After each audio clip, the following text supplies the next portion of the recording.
Assalamualaikum warahmatullahi wabarakatuh. Halo teman-teman, kembali lagi di channel YouTube aku ya. Channel yang akan membahas kisah kehidupan, kisah misteri, kasus kriminal hingga sejarah. Hari ini aku akan menceritakan sebuah kisah yang datang dari Jerman tentang perjuangan seorang ibu mencari keadilan untuk anaknya. Gimana ceritanya? Udah, nggak usah lama-lama, langsung aja ke ceritanya. Pagi itu, di Lübeck, Jerman, tanggal 5 Mei 1980, udara terasa sejuk dan burung-burung berkicau riang di luar jendela. Marianne Bechmir, wanita berusia 32 tahun, sedang sibuk di dapur menyiapkan sarapan sederhana untuk dirinya dan putrinya bernama Anna. Anna, gadis kecil berusia 7 tahun, duduk di meja makan sambil memainkan sendoknya. "Boleh aku main di taman, Bu?" tanya si Anna dengan mata berbinar. Sebagai ibu tunggal, Marianne kadang sulit melepaskan anak pergi sendirian.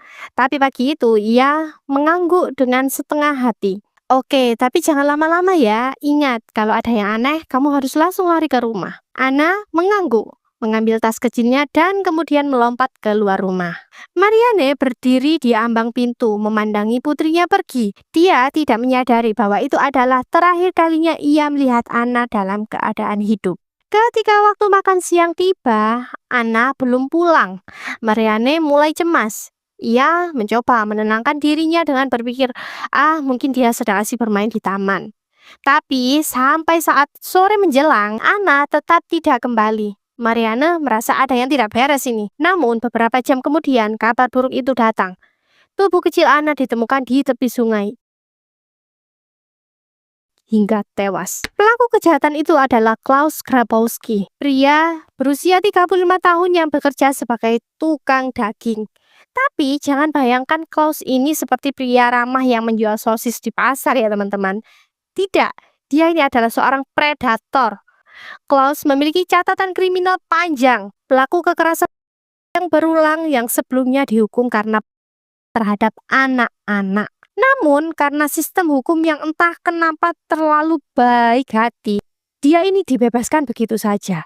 Marianne hancur kehilangan Anna. Putri kecil yang menjadi alasan hidupnya telah direnggut darinya dengan cara yang paling kejam. Ketika Klaus ditangkap, Marianne berharap keadilan akan ditegakkan. Tetapi persidangan yang panjang dan lamban mulai menggerus harapannya. Klaus duduk di ruang sidang dengan wajah tanpa penyesalan, bahkan mencoba membenarkan tindakannya. Marianne merasa sistem hukum lebih berpihak pada pelaku daripada pada si Anna yang menjadi korban. Tanggal 6 Maret 1981, Marianne hadir di ruang sidang. Hari itu adalah hari ketiga persidangan Klaus. Ia duduk di barisan penonton, membawa tas di tangannya, dan di dalam tas itu tersembunyi sebuah pistol kecil. Awalnya ya, Marianne hanya ingin mendengarkan. Tetapi ketika Klaus mulai memberikan kesaksian dengan nada yang entah bagaimana terasa meremehkan, sesuatu dalam dirinya pecah. Dia tidak pantas hidup, pikir Marianne. Tiba-tiba, Marianne berdiri. Tangannya masuk ke dalam tas, mengeluarkan pistol, dan menembak Klaus di punggungnya. Suara tembakan menggema di ruang sidang. Semua orang terkejut, tapi Marianne tidak berhenti. Ia menembak lagi dan lagi, sampai 8 peluru dilepaskan. 7 diantaranya mengenai tubuh Klaus. Klaus Grabowski, pria yang merenggut segalanya dari Marianne, tewas di tempat. Ruangan menjadi kacau. Orang-orang berteriak, dan beberapa di antara mereka berlarian keluar.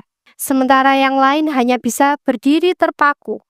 Marianne duduk kembali di kursinya, memandangi tubuh Klaus yang tak lagi bernyawa. Ketika polisi tiba, ia menyerahkan diri tanpa perlawanan. "Aku tidak bisa membiarkan dia hidup setelah apa yang dia lakukan pada putriku," kata Marianne dengan suara datar. Kejadian ini menarik perhatian media internasional. Banyak orang, terutama para ibu-ibu ya, bersimpati kepada Marianne. Mereka tidak melihatnya sebagai pembunuh, melainkan sebagai seorang ibu yang mencoba mencari keadilan dengan caranya sendiri. Benar juga ya teman-teman, kalau nunggu sampai pihak kepolisian yang membunuh si pelaku ini kayaknya udah terlalu lama deh.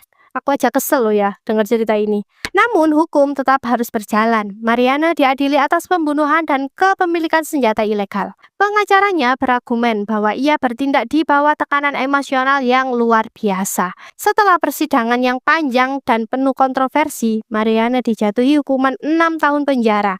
Tetapi hukuman itu kemudian dikurangi menjadi 3 tahun penjara. Setelah dibebaskan pada tahun 1985, Mariana mencoba membangun kembali hidupnya. Ia pindah dari Lubek, menikah lagi, dan berusaha melupakan tragedi yang telah menghancurkan hidupnya. Namun, bayangan Ana selalu menghantuinya. Pada tanggal 17 September 1996, Mariana meninggal dunia di usia 46 tahun akibat kanker pankreas. Hari-hari terakhirnya dihabiskan di Lubek, kota yang menjadi saksi atas kehilangan terbesarnya. Kisah Marianne Bechmir adalah pengingat bahwa cinta seorang ibu bisa melampaui batas apapun, bahkan batas hukum. Jika ada satu hal yang bisa kita pelajari dari kisah ini, itu adalah pentingnya empati, bukan hanya untuk korban ya, tetapi juga untuk mereka yang dibiarkan berjuang sendirian melawan rasa sakit mereka. Kadang, cinta memang bisa menguatkan, tapi tanpa dukungan, cinta itu bisa berubah menjadi suatu yang menghancurkan. Seperti peluru dalam ruang sidang. Oke, sekian dulu ya ceritaku kali ini. Tentu banyak detail cerita yang nggak aku bahas di video ini. Jadi kalau kalian punya pendapat lain, silahkan tulis di kolom komentar ya. Terima kasih atas waktunya. Sampai jumpa di video berikutnya. Wassalamualaikum warahmatullahi wabarakatuh.